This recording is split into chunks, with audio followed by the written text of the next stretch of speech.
cloud? Yeah. Okay, great, thank you.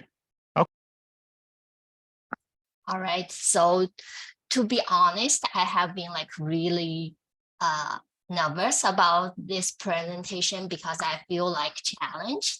And at the same time, like today, I have actually been challenged by my son because he asked me a question.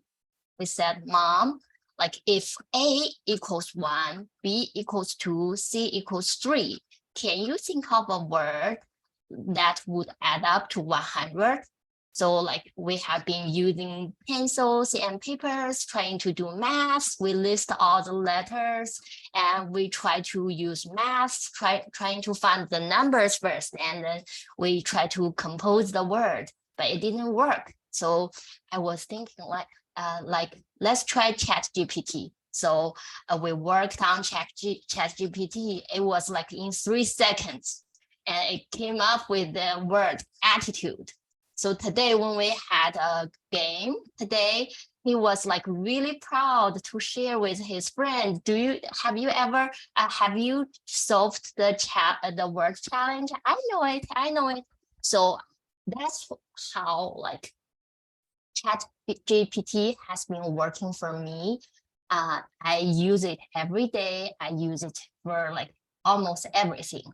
So that's our like starter for today. Here is our agenda. So I'll provide a basic introduction about ChatGPT, about prompt engineering, and I'll talk about some basic principles about prompt engineering, and then we will dig into the techniques and some applications, and then we will talk about some future directions. And I have also listed some resources and references.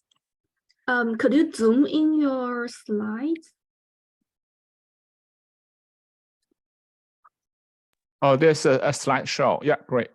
Is this better? Yeah. All right. How do I stop? It just autoplays. You can try the read mode. It's on the left of the zooming button. It's like a book. Yeah. Thank you. No problem. I think it's because of the slide, like the template I'm using. Can you read this? Like, does this work? I don't think I can like use this. But... No worries. It's okay. It's okay. Yeah, we can read it. Okay. All right. So I think everybody knows ChatGPT right now. So, but I still want to talk about what is it? It's a state-of-the-art language model developed by OpenAI. It can do many things. It can generate human-like natural language in different languages like Chinese, English, Spanish, everything. And it has been like trained on a lot of text data. So it can like do a lot of tasks. And so prompt, what is prompt? It feels like very like hard to understand, but actually like the input I put here, hi ChatGPT, please tell me a word, blah, blah, blah. This thing is the prompt. So prompt actually involves instructions and context passed to the model so we can achieve our goal. And so now we know what is prompt. What is prompt engineering? Actually, prompt engineering, I would say in brief, is like the process trying to make the prompt better so we can get our desired outcome. So it's a process of creating a set of prompts or questions that are used to guide the user toward the desired outcome. It's like a very useful skill for professionals, for like researchers to help us to better use the language model. So after we know what is prompt engineering, it's very easy to understand why prompt engineering is important. because it kind of like decides the quality and the relevance of the output generated by the model. So I had many experiences that sometimes when I put in something, when my prompt is not like really good, ChatGPT will provide some output that's like totally irrelevant to my like my desired outcome. But after I revised the prompt several times, it would work much better. So I would say, if we really want to take full use of ChatGPT or other large or other large language models, it's really important for us to know the skills, how to do prompt engineering. And so we have a basic idea of what a prompt looks like. Here is like a structure of the prompt. So basically a prompt is composed with an instruction. So for example, here, the instruction is the task we want the model to do. We want the model to classify the text into neutral, negative, or positive. So basically, it's like a sentiment analysis. And sometimes we can provide the context, or we can also call it like input indicator. But here in this example, we don't have that. I'll show you one example later. And we will provide our input data. So here, the sentence we want the model to classify is, I think the food was okay. So that's the input data. And the output data indicator, we want the model to output sentiment. So we put sentiment here, so the model would know it should provide something like neutral, negative, or positive. So basically, here is the basic structure of our prompt. And we'll talk about some basic principles when we are doing prompt engineering. So basically, there are 4 principles. The first principle is that we want to use a prompt that guides the model to generate some useful output. And the second one is we try multiple formulations to get the best generations. We don't just like provide one single prompt. We can try different ones. And the third one is that we want to describe our task and the general setting. And the last one is we want to show the model what exactly we want to see. I'll go into details with some examples. So for the first principle, we want to use prompts that guide the model to generate some useful output. So here is an example. Here we want the model to do a text summarization task. So in this prompt, we want to have 2 components. So the first one is the text we want to summarize, which is also the input data. And also we want to provide a brief task description. So this one is very easy. And number 2, we want to try multiple formulations of our prompts so we can get the best generations. So we all know that large language models are like black boxes. We don't really know what's happening inside the model. So sometimes there are some languages, like as human beings, we feel that they are very similar. They look very similar to us, but for the machine, they will take like different.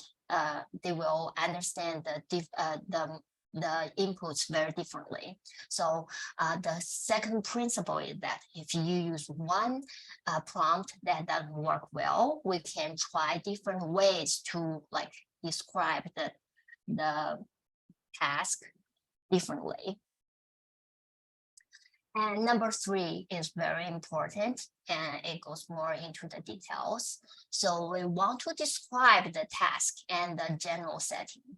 So here is an example. Our task here is that we want the model to generate a summary, and the summary should be written in informal language, so like daily language. So we describe the task in detail, and we then provide the current input, like the article, the actual article, and then we provide the output indicator, which is here in summary. So the machine will be clear. The machine will clearly know that what kind of task it will be handling, and like the current input and what kind of output the machine is expected to provide. And here is like a very good example. So basically, the setting is that it's like a chatbot responding to the request of the customer. So basically, we provide the language model with the task description. So this is a conversation between a customer and a polite, helpful customer service agency. So if we look very closely, we can see in the task description, we already put the keywords like polite, helpful customer service agency. And then we put the input indicator, which I would say it can also be understood as context. So we know never mind. So the input would be the question of the customer. So I just made up something. Like for the current input, probably there could be a customer asking, I have bought this item for 50 days. Can I return it and get a full refund? So that could be our current input. So our output indicator, see, it says response from customer service agent, and hello, thank you for reaching out to us. Yes. So in the output indicator, we already said the output should be a positive response. So basically, we have provided a general framework for the model to generate based on our task, based on the input indicator, and based on the indicator we provide for the output. I would say this is a very good prompt. And the last principle we want to follow is that we want to let the model know what exactly we would like to see. So basically, we would like to provide some examples so the model can see that. So in this kind of we can provide some task description and some examples, and we can provide one or more than one, and we send them in the model, and the model can provide some like output based on the information.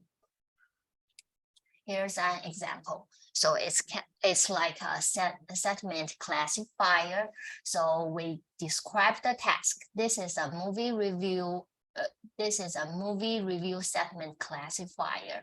We provided 2 examples. So for the first example, we provide the review, and we provide the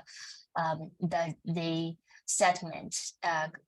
It's positive. It's kind of like when we are training models, we provide some tags. We provide some labels. So here we provide some examples, and we provide some positive examples. We provide some negative examples. So the current input is kind of like testing data in machine learning. So we just provide a current input, and we would like the model to provide the output based on the task description and examples. So these are like general principles, and we will also talk about some techniques and applications. So here are a lot of tasks. Like when I was talking with Dr. Ann said it would be ideal if I can like provide the techniques based on the task. But after I did some research, I feel like it's like for the techniques, it's not task specific. So it's like for example, for a few short prompts, this kind of techniques, it can apply to different tasks. So I would mix them together and like I would not like just go by task. So let's talk about the types of tasks.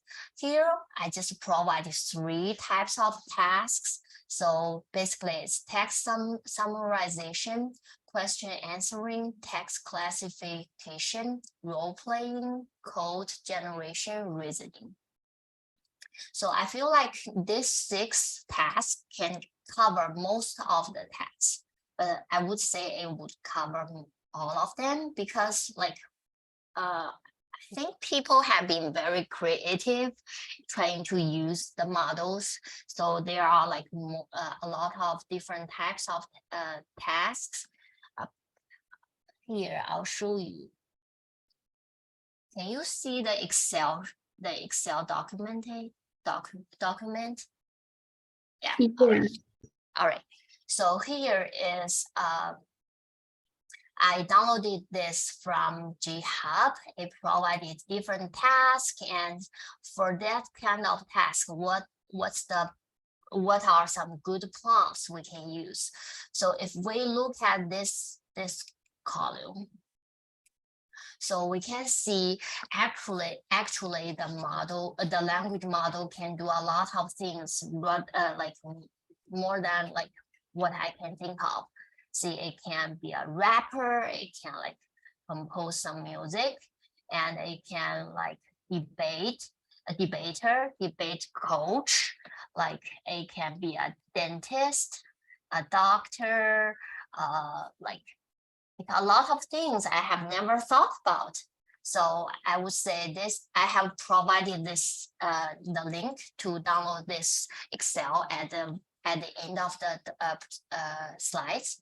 So if you are interested, you can go over them and try to see. But I would say most of them would fall into these 6 tasks.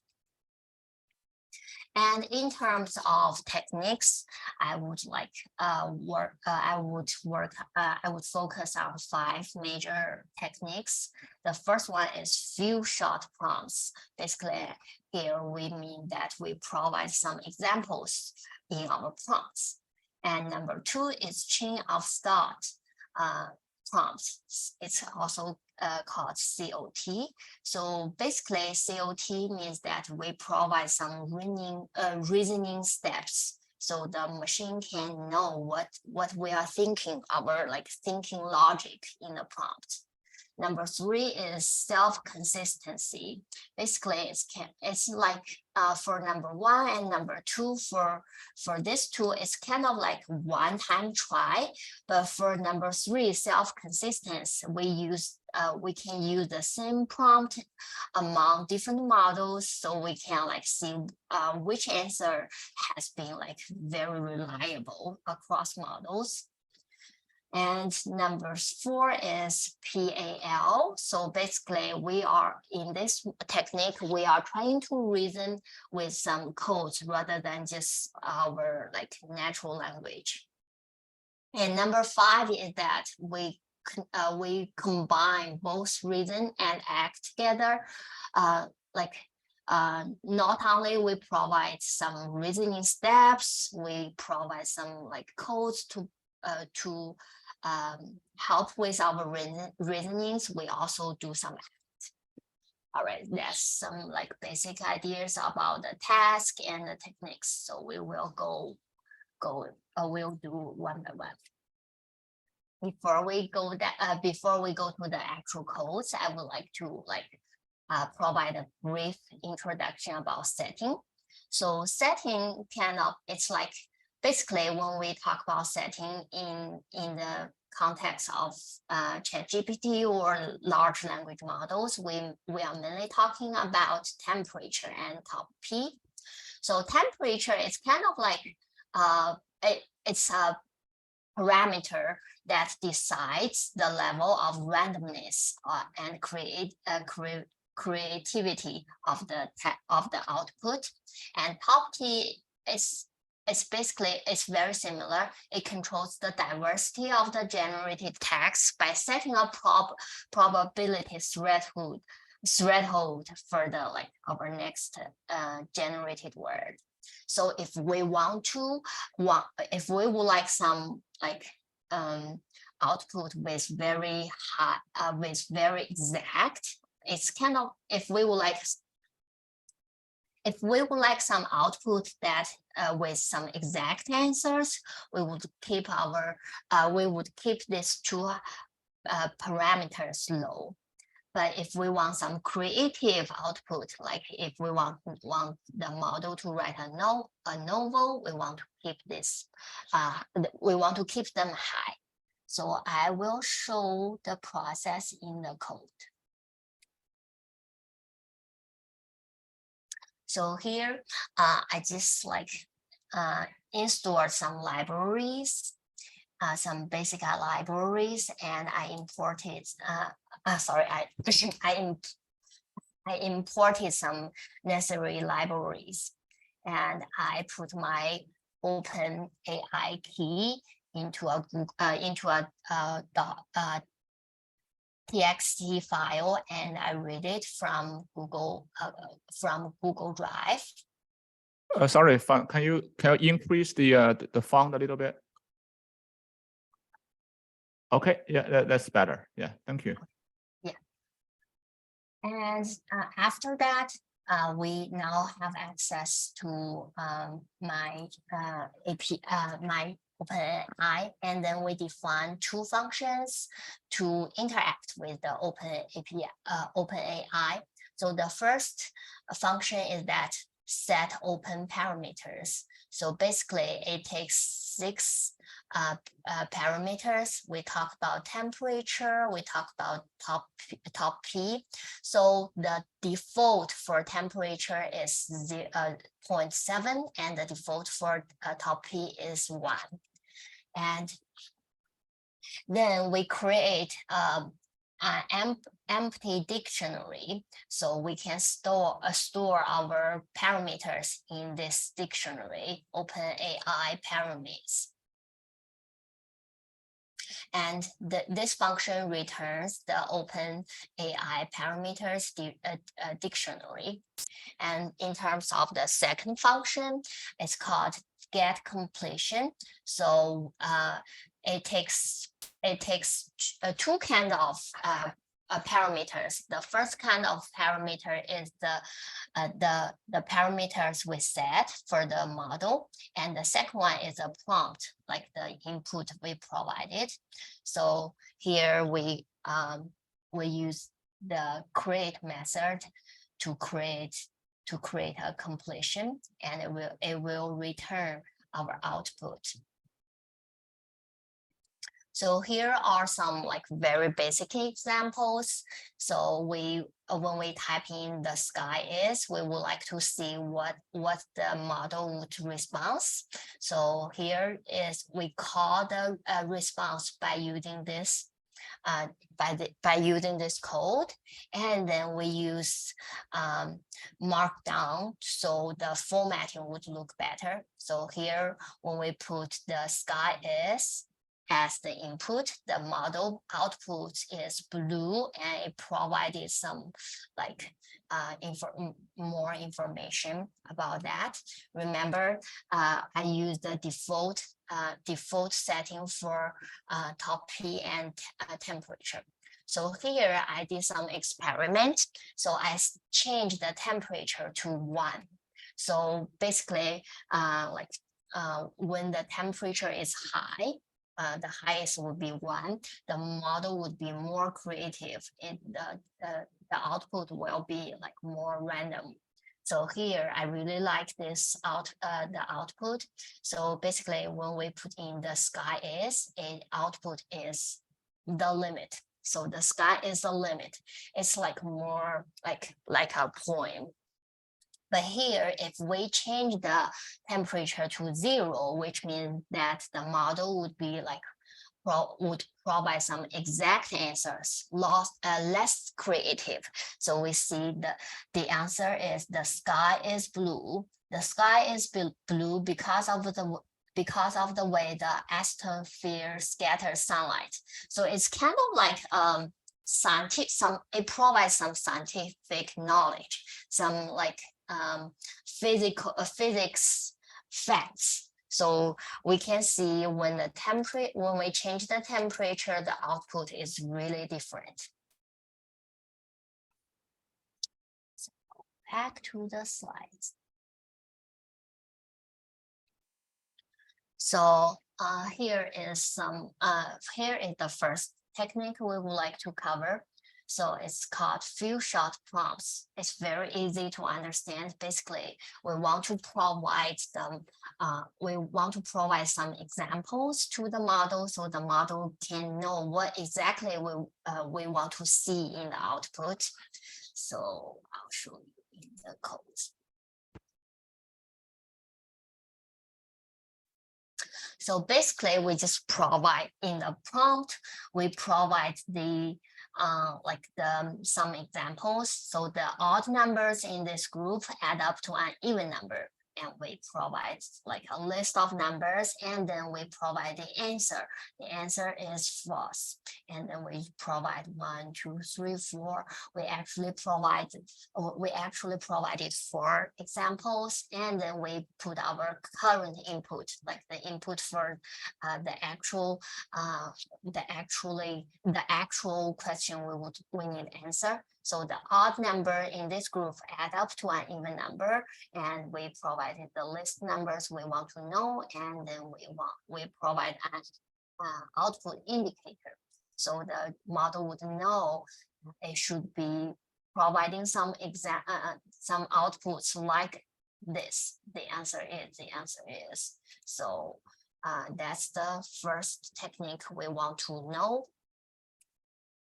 And the second one, chain of thought, COT. So basically, we are adding the thinking steps to the prompt, so the model can know exactly what we want, know exactly the process it should go through.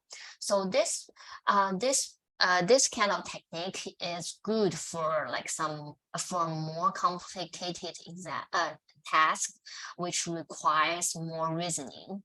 So actually we can combine this. We can combine COT with the first technique we just covered, few shots prompt. So basically we can provide some examples with detailed thinking steps. But if sometimes when we cannot provide examples, we can do the 0 shot COT. Basically, we just ask the model to think step by step, but we don't provide the actual examples. So I'll show you in code. So basically, the prompt is that we want the odd numbers in the group add to an even number, and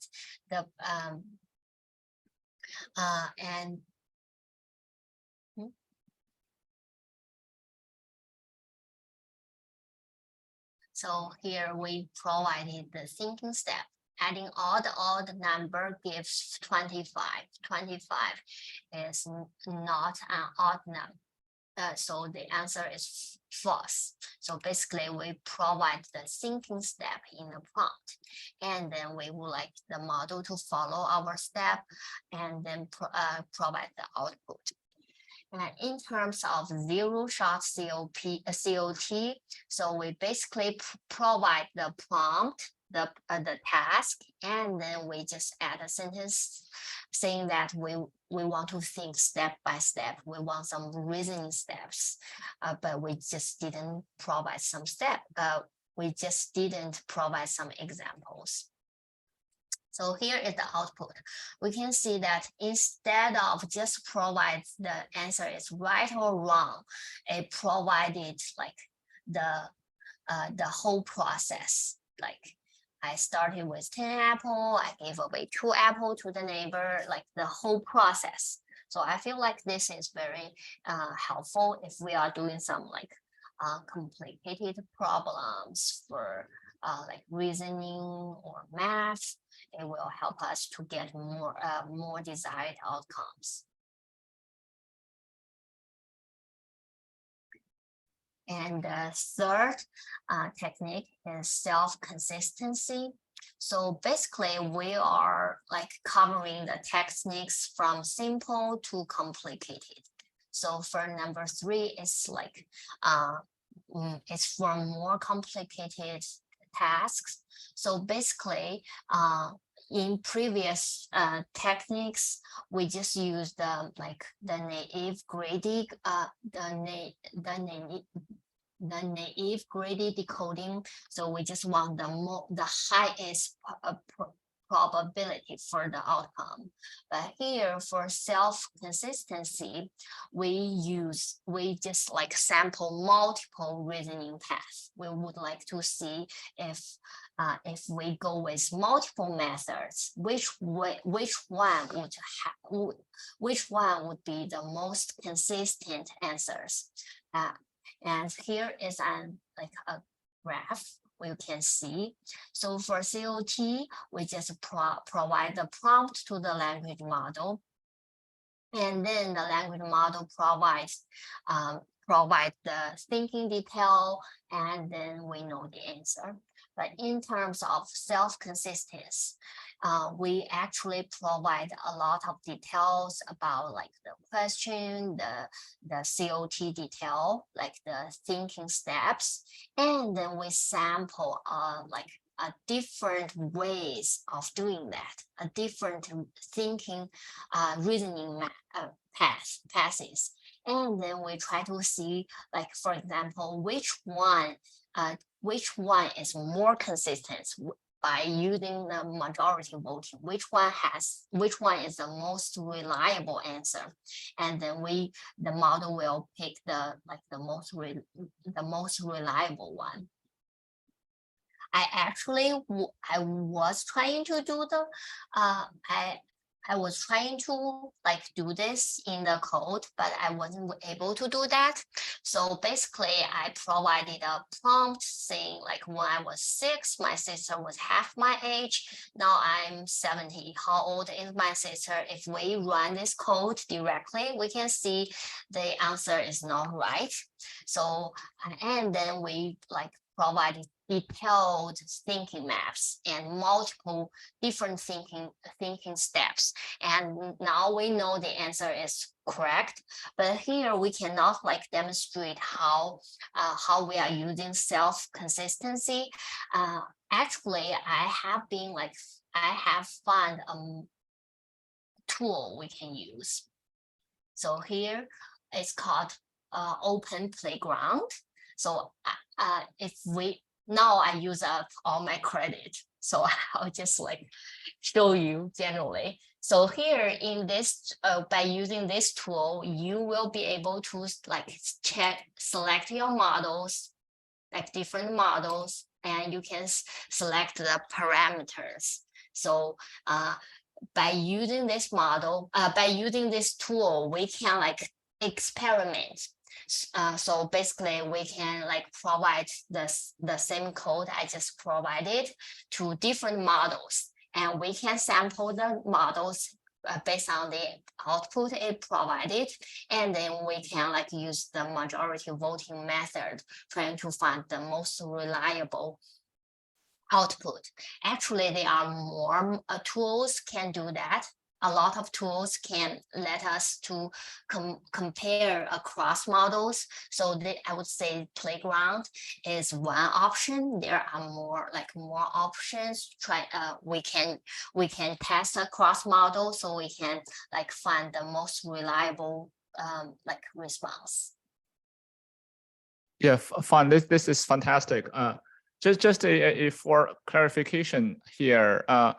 So when you talk about the different model specifications, you're thinking that probably different models are going to provide you a different solution, right? And then you're going to basically aggregate the solution to see what is the most prevalent solution, right? Yeah. No, I'm thinking this. No, I probably don't have much knowledge on the self-consistency. You definitely know more than me. So I'm thinking that besides using different model specifications, we could also say guide the model to provide different solutions, maybe using few shot learning. So for example, we can provide a question and then we provide several solutions, right? Solution 1, solution 2, solution 3. And then as a way to guide the model to come up with a few different solutions, or we can just say, no, give me 3 different solutions, right? 3 different ways to solve the problem. So that maybe without even using different models, we could guide the model to provide several solutions. And then we can, of course, pick based on the prevalence. So what's your intake of that? I think what you just said is very interesting to me, because I have been reading the articles. Here is the article they have been this is the original article. So in their article, they were using different models. That's why my thinking path was trying to compare between models. I think Dr. An just provided a very good insight. We can, within one single model, we can provide different paths to the model, so we can compare the reasoning paths within one model. Yeah, I'll test it out to see if there's any difference between the multi model and self-consistency. Great. Yeah, thank you. Yeah, please go on. And the last one is PAL, so it looks very fancy. Basically, it says it's program aided language model, so it's more intense. So COT is not enough for sometimes, so we can use some language interpreter. So we can use some external programs or scripts to execute specific tasks rather just using limited to one model. So we can take full use of other outside tools and libraries. Here is an example. So here in COT, we just provide the basic question, and then we provide the answer with the thinking steps, and the thinking step is described using natural language. But here in PAT, we are basically doing the same thing, but the thinking step is we are using some codes to illustrate the thinking steps.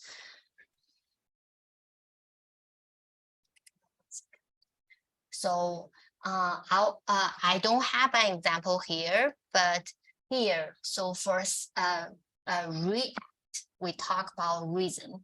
We have been focusing a lot on reason, but here the last one is React. Basically, it's a combination of reason and act. So it's we use some reason traces and some task-specific actions, so we can do both, and we can let the model know the thinking path and let the model know which what actions we need to take. So the action step actually use some external sources, such as some knowledge bases or environment. So here is a picture shows us like how to do that.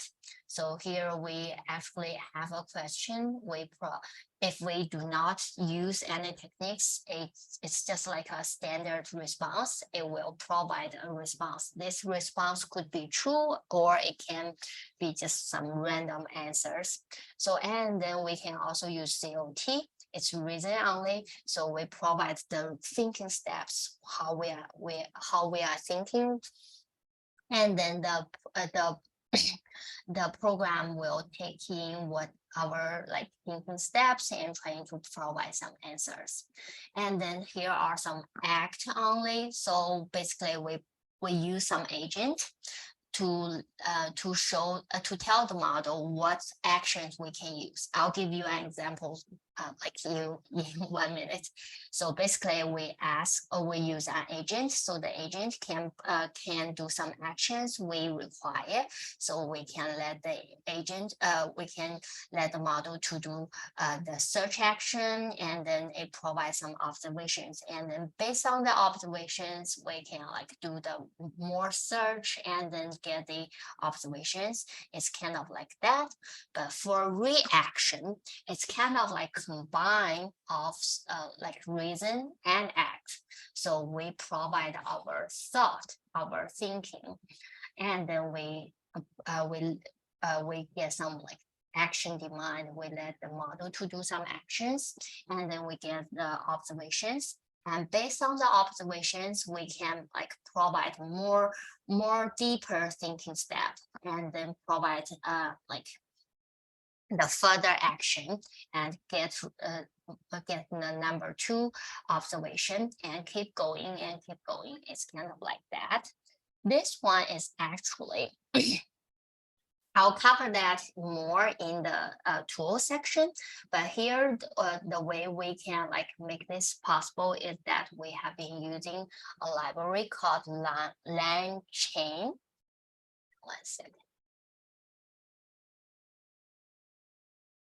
So here, so like in the tool section, I will like provide some basic information about several tools, but I feel like this one is really powerful because like we can tell from its name, it's called LangChain. So basically it's like connecting different models and different kind of resources together. It's making the different models and resources along chain, so it's more powerful and it can like solve more complicated problems. So in order to do that, we need tool, like we need like something like Google search, something we can use, the model can use to perform the action, and we use it. We need the actual language model, and we need an agent. So basically, the agent decides what actions we need to take. So I have provided this page. This is a quick start guide of LangChain. So if you are interested, you can dig into more about the like agents, tools. They provide very detailed information here. So basically we need to install the library and import some different tools, and we load the model, and then we like provide the tool here. So the tool here is that like we need the SIR-PAPI. I hope I read it right. And also we use the LLM math, so we can like pass this into the tool. And here is the final the initialization of the whole model. So basically we provide the tool, we provide the large language model, and we provide the agent. These are the 3 necessary components we need. So, and here like the agent runs and we provide our prompt here. So the question is, who is Leo DiCaprio's girlfriend? What is her current age raised to the 0.43 power? So basically, it's asking the model who is this guy's girlfriend and what's her age, and then do a little math about her age. So if we ask this question to ChatGPT, it will make up some I wouldn't say fake, but some random answers. But if we use LangChain, we can see that it has very detailed steps. So here are some like the chain. So I need to find out who this guy's girlfriend is. See, that's like our normal thinking step. In order to know who her age and do some math about her age, we need to know who exactly her is. And then we need to calculate her age raised to the 0.3 power. So the first action would be search. We need to know who this girl is. So the first thing we do is search. The input is Leo DiCaprio's girlfriend. And then we get the observation, Camilla Morin. So now we know who the girlfriend is. The next step is we need to find out her age. And then we do the action, we do another search, and the action input is her age. And then we get the observation. And after that, the final thinking step is we need to calculate her age raised to the 0.3 power. And then we call the action, which is calculator. And the input is her age and raised to the 0.43 power. And then here is the observation, and which is I didn't really check if this is the right answer or not, but here is the answer. So basically, that's the process. LangChain made it possible. I'll cover more when we are getting to the growth section. So here, there are a lot of tools we can use for prompt engineering. So the capacities of the tools are a lot. So there are three. I have provided three major capacities. First one is it let us to develop and doing experiment with prompts, and then evaluate prompts and versioning and deploying prompts. Here are a list of a lot of prompts. There are more, here's a list of tools. There are a lot of tools, and let's see, can take a quick look. I have opened too many pages. I cannot recall which one is the list of tools. Okay, never mind. You can after this talk, you can look it up all by yourself. But I would say there are a lot of tools. So I can demonstrate several tools. For example, prompt perfect. So here, basically, it can help you. It's kind of like a language model, which can provide a better version of the prompts. So it works like we provide a prompt here, and it helps us to refine to provide a better prompt. I have used up all my credits, so I cannot demonstrate how it works, but it's very easy to use. You just provide some prompt, and it will help you to generate a better prompt. So I feel it's we are using a model to work to revise our prompt, so the prompt works better. So this one is very easy to use. And here are something more like that. This one is called Dust and Dino. And I just showed this one. Actually, OpenAI in their like official website, they have a lot of guidance. It provided a lot of information about prompts and how to do that. They even provided a prompt templates. So I think that's also a good place to go. So as I mentioned before, so I'm really interested in LangChain because its capacity using external resources. So we basically we can fetch some relevant data. Then we use the data as context. So I have been like trying to write the code using LangChain, but until now, I wasn't able to perform what exactly I want to perform. So I'll just show you the official example. So basically, if you go to LangChain's website, they provided a lot of examples. So here I'm really interested about its like connection with Notion. Because Notion is very powerful. We can like it has a lot of plugins. So like I have been talking with Dr. Ann that I was trying to figure out a way to come up with better prompts. So when we do literature reviews, we can have better combination of the searching words. So like for me, I am new to Notion. I wasn't like using it a lot, but since this year, the very beginning of this year, I was doing a grant writing and I was introduced to Notion, and I connected Notion to my reference management software. So it's called, let's see, what's the name? Zotero.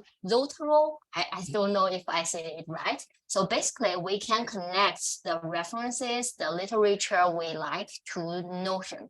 So I was trying to see if we can like use the language model to connect to Notion and then connect to some like a list of references we are interested in. So in that way, we will have a individual searching algorithm like database, but I haven't been able to figure out the codes yet. So that's something I would like to do in the future. So future directions. So I have been walking around trying to test out a lot of tools, but as I said, I'm really interested to LangChain. It has a lot of stars in GitHub. It has like many people are interested in that, and it's free. We can like use it, and there are a lot of examples, and here are some other lists, other tools we can dig into. Like it really depends on which direction you want to go. But I feel like there are too much knowledge for us to use. So I think the most important thing is that we want to know what exactly we want to do and then find the right tool. And here are my resources and references. So I find that OpenAI official site is really like useful. And here are some best practice provided by OpenAI. And I have been like watching the YouTube channel provided by Elvius. He's from their AI, and they have YouTube channel. They have provided a prompting guide, and they have like all the detailed information about the tools. And here is a guide. For this guide is more like I would say it's a good place to start. It's easier than like the Elvis guide.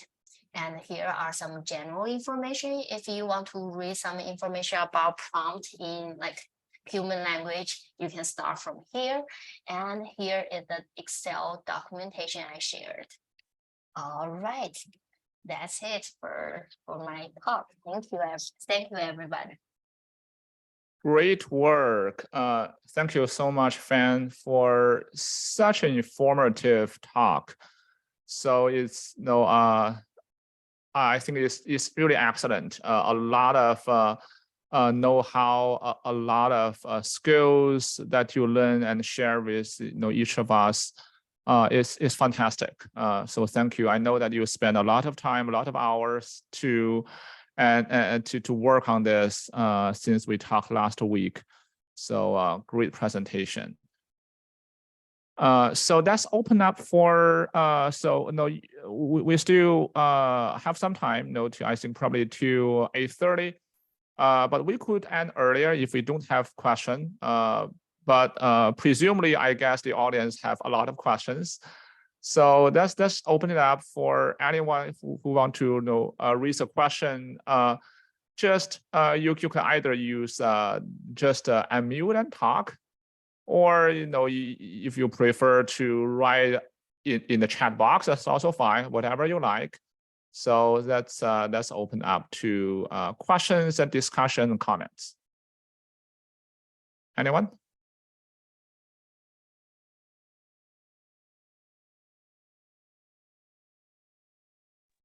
Okay, I'll start first.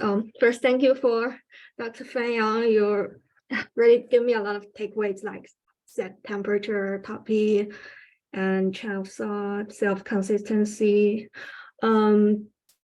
Actually, I don't have a question, but just some thoughts. Like for self-consistency, except like comparing models or like Professor An said, giving some examples is called like feel shot. Maybe you still can can regenerate and judge by human. And I think other thing interesting is that one day when I reading an article from Medium, it said like the prompt has some order may affect their output, like it gives some system prompt, user prompt, assistant prompt, and then finally give a guideline prompt and give the final answer. It's very interesting, but I haven't read some more like literature on that, but that's maybe also one of the like future direction to dig that field. Yeah.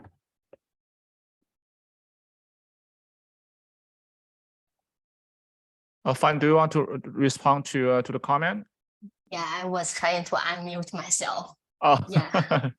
Take your time. Yeah, so like for me, this is also very new to us. To me, like I feel like it's like when working with models, sometimes we don't really know what's happening inside. So like what we are doing is trying to do some experiments, trying to find like what works, which way works, what technique would work. But it's really hard for us to understand the reason or the theories or the like mechanics behind what the outcomes.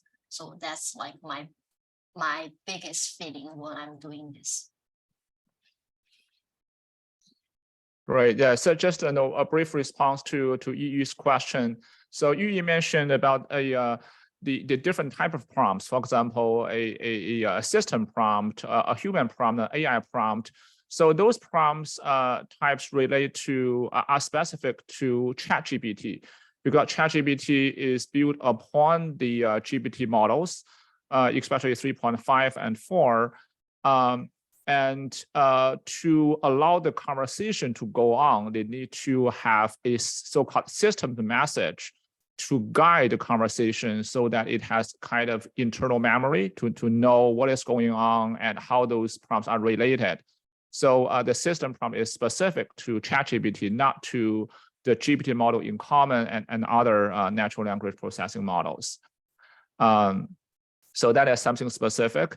And for those of you who are very new to prompt engineering, I just want to clarify a few concepts here briefly. As Fan mentioned, there are different, for example, different ways to get outputs from NLP models. The first one and the simplest one is called zero-shot learning. Basically, zero-shot learning means that we do not provide any example. We just ask a question, and the model is going to produce an answer based on the internal knowledge stored in the model. And the second way is called few-shot learning, in which we provide a few examples to hopefully guide the conversation, so the model knows what we want, what output we want to have. And of course, what Fan haven't talked about, which is not part of the prompt engineering, but for training the model, is called fine-tuning. So fine-tuning is that we use transfer learning to basically retrain the model using the data we have. So to do fine-tuning, we need to have many examples, not the few-shot learning, not 2 or 3 examples, but usually a few thousand examples. So fine-tuning is expensive because you need to collect a lot of data. Usually it's not possible, but if you can do that, fine-tuning is definitely can achieve better performance compared to zero-shot or few-shot learning. So, but of course, that are also model dependent. Usually, if you use GPT-4 model, which is the most powerful model so far, you could achieve a higher accuracy compared to fine-tuning a lower tier model. Okay, and the comments regarding Fan talk about Cohere, right? So Cohere, for your information, the founder of Cohere, a AI startup that was founded probably 2 or 3 years ago, the founder of Cohere actually is the person who originally developed the transformer model. So if you remember the history in 2017, the transformer model really revolutionized an NLP field. And that is the reason why we enjoy the ChatGPT and all these type of models we have so far, because of that single paper called Attention is All You Need, which was developed around 2017. And Cohere is the original author of that paper, which probably is the most important paper in the entire AI history so far. So there are many competitors to OpenAI. Cohere is one of the leading startups funded and invested heavily by Google. Okay, so any other questions, any comments, questions for Fan?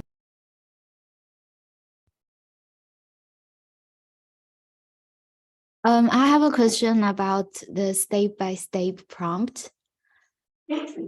Yeah, I'm not quite understand that. What should we input as prompts, and what is the output of the model? What part of the prompt is the output? So you said state by state. I didn't really get. Can you which one are you talking about? I remember there is an example you have given us. I think she probably relate to the where you use the LangChain, the tools, right? Where you provide some logical steps, search, there are a few searches, and then calculate. Is that right?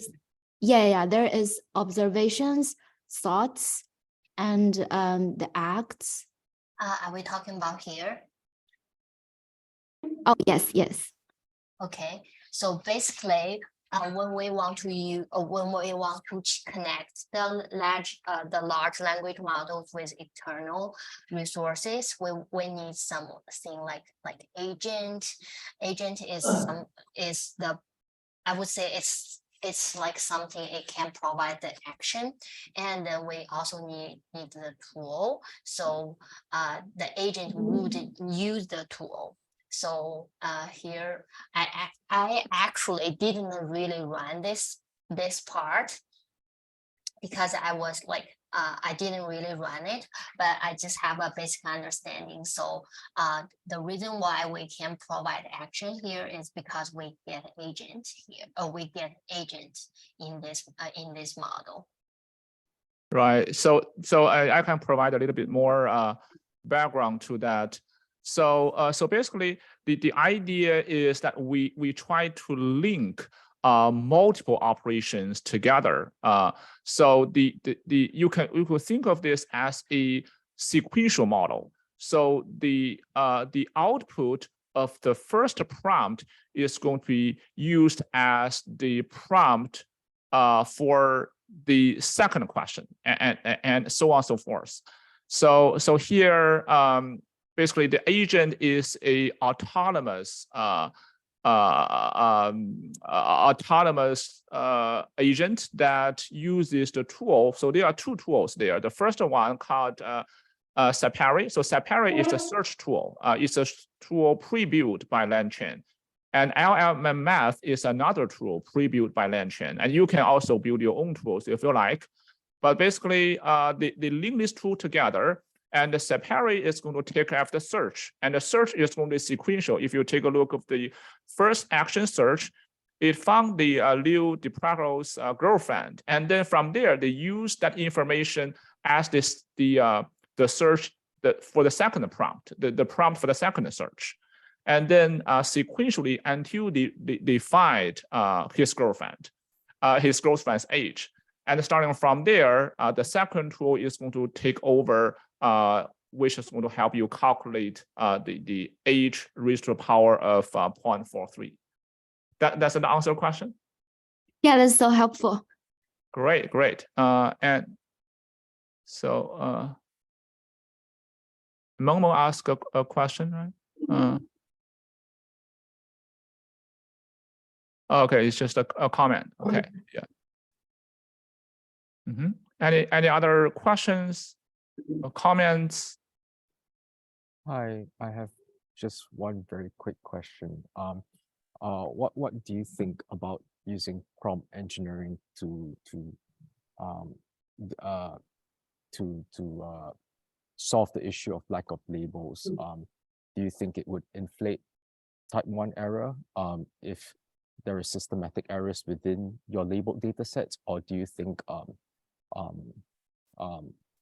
it can help solve the problem and replace semi-supervised machine learning?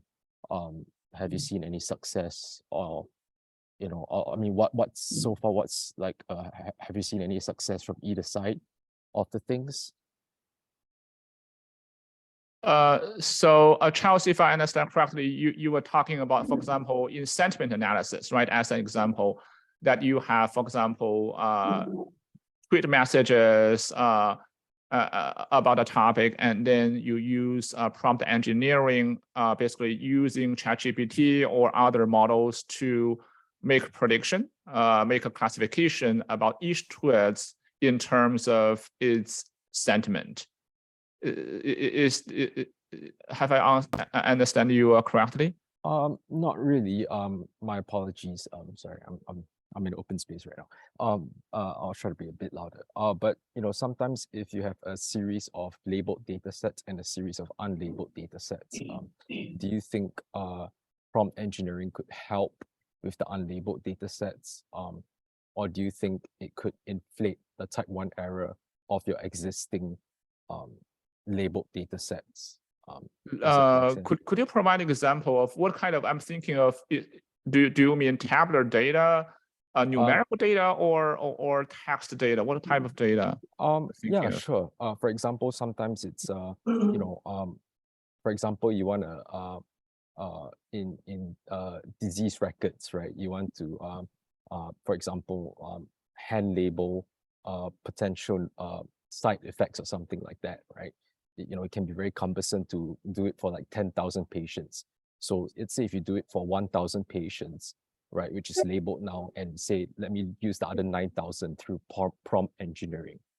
Do you think this is an effective method, or do you think, especially for hand-labeled data sets, which is prone to type 1 errors, do you think this would inflate the type 1 error score because the prompt engineering will now detect this systematic pattern through, through systematic errors from handwritten labels? That's it. Oh, okay. Yeah. I see. Yeah.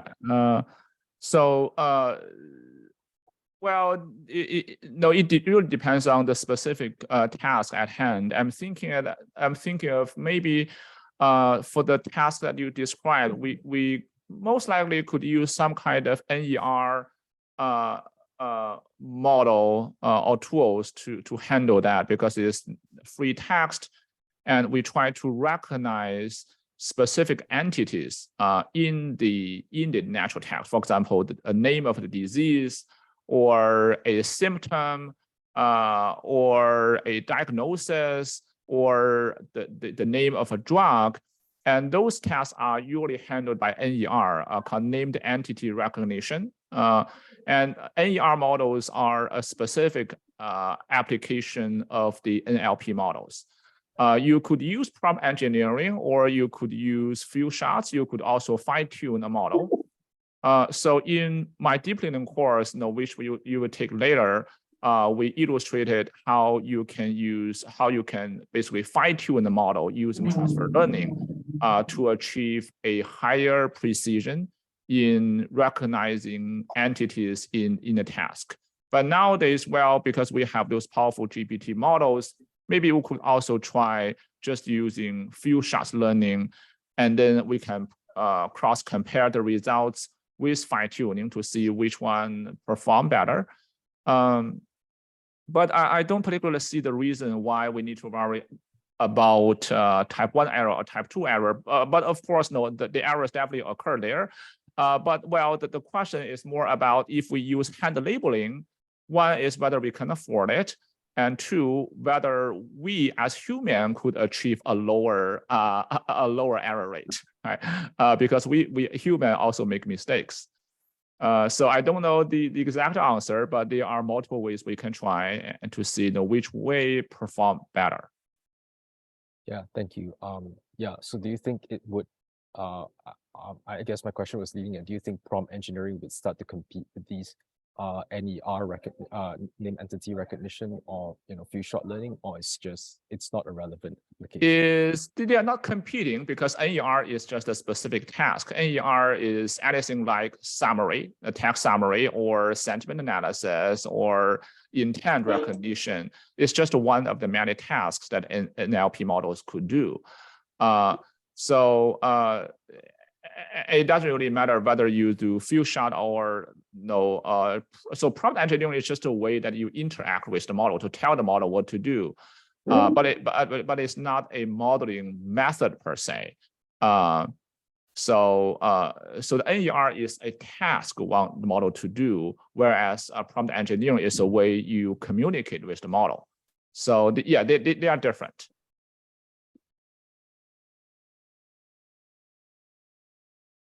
Great. Any other questions? Any questions for Fan? Anything? Any questions about prompt engineering?